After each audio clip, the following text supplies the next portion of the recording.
গৃহ নির্মাণ প্রসঙ্গে বিলাসিতা পরিহার করার জন্য রাসূলুল্লাহ সাল্লাল্লাহু আলাইহি ওয়াসাল্লাম নির্দেশনা দিয়েছেন।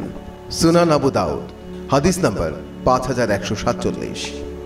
আহমদ ইবনে ইউনুস রহমতুল্লাহ আলাইহি আনাস ইবনে মালিক রাদিয়াল্লাহু আনহু থেকে বর্ণিত, তিনি বলেন, একদা রাসূলুল্লাহ সাল্লাল্লাহু আলাইহি ওয়াসাল্লাম বের হয়ে একটা উঁচু গম্বুজ দেখতে পান।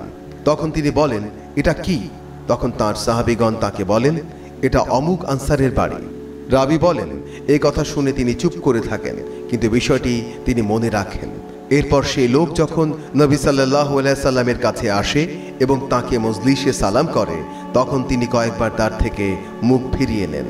এমনকি লোকটি জানতে পারে যে নবী সাল্লাল্লাহু আলাইহি ওয়াসাল্লাম তার প্রতি রাগান্বিত হয়েছেন ওই উঁচু গম্বুজ বানানোর কারণে, আর এজন্যই তিনি তার মুখ ফিরিয়ে নিয়েছেন।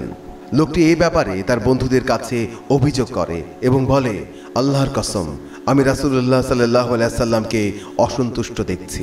তখন তারা বলে, নবী সাল্লাল্লাহু আলাইহি ওয়াসাল্লাম একদিন বের হয়ে তোমার বালাখানা দেখেন, মনে হয় এতে তিনি নাখোশ হয়েছেন। তখন সে ব্যক্তি ফিরে গিয়ে তা ভেঙে ফেলে, এমনকি তা মাটির সমান করে দেয়।